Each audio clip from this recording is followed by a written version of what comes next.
Hi everyone.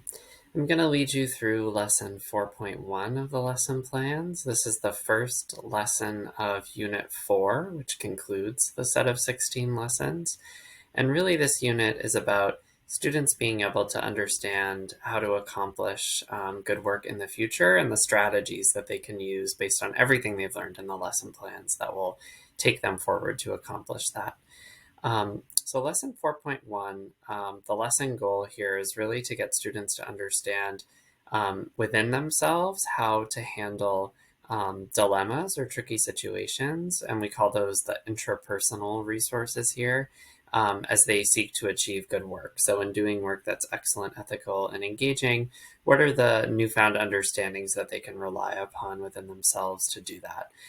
So it builds on concepts that we've covered in units 1, 2, and 3 to do that.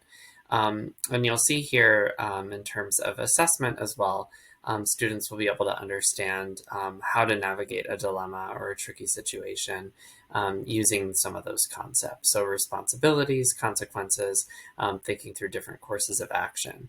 If you're using an older version of the lesson plans as I am, you'll see there was a little error here, so you can ignore they will craft a mission statement. That actually comes later and was an accident in this PDF. So you'll see just as an overview of this lesson that students are really going to be covering here the lesson goal through one dilemma in particular. So this is a dilemma that's called excellence at risk, and it's about a young teacher who encounters a difficult disciplinary situation with a student and is thinking about what to do.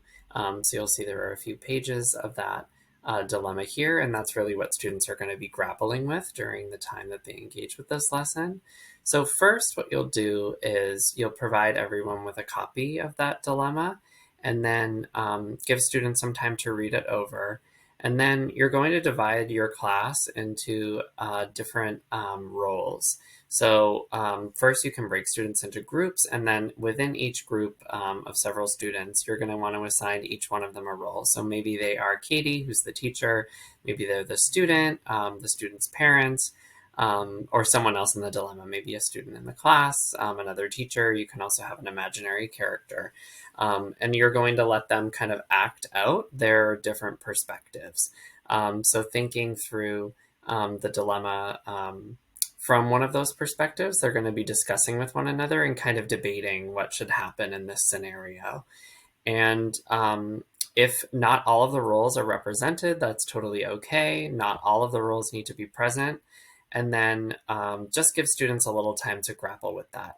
If you have time, it would be great if students could then kind of rearrange themselves into different groups and talk through this dilemma again so they get the experience of talking about it from one perspective and then a new role.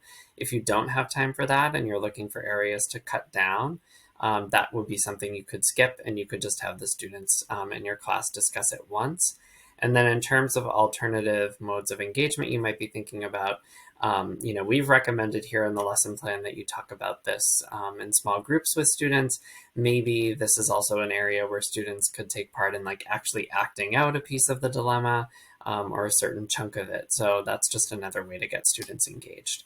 Um, and then following up, once students have had that chance to debate, to assume a role, to kind of talk about it together, you want to bring the class back together and just facilitate a discussion, thinking about some of the pieces of this dilemma and really digging into why is there alignment or misalignment here? What do we see about Katie's responsibilities as a teacher versus her interpersonal responsibilities with her student, maybe responsibilities that she feels to her school? What are the values that different people are bringing to this scenario?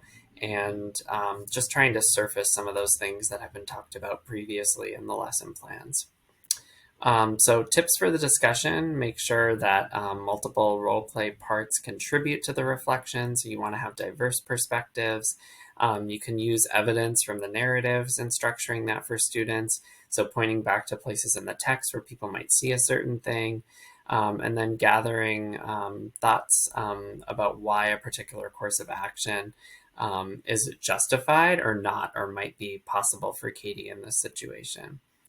Um, And again, I think throughout I've been saying, really try to bring in concepts like the 3 E's from previous lessons as well. This is overall in this unit meant to try to tie together a lot of different things that students have talked about. I think at the end, what we want to do is have students make sure that they understand how to kind of debrief and wrap all of this up. So thinking about maybe applying some learnings from this situation to their own lives would be great, and is something that students are going to be able to then take into the homework. So the homework is a My Dilemma worksheet. So it's asking students to talk about a time when they themselves felt they were able to pause and reflect before making a difficult decision, or they weren't able maybe to pause and reflect, to talk about it and to talk about the decision they made, and then what affected their decision, who was affected by their decision, and how they might change that based on some of the things that we talked about in the lesson today. And I want to point out as well, there's an alternative option to this worksheet if you want to open up different modes of expression. Again, we're always looking for different ways to engage different types of learners and different students. You might have them create a model of the scene that they want to describe, or create some kind of pictorial representation, maybe some kind of playwriting could be really engaging for some students. So that's, again, just a tip that you want to keep things open for your students in terms of how they want to engage with these ideas. And I think those are the major things I wanted to point out. Hope this is helpful, and hope you have a good time engaging with your students with this dilemma.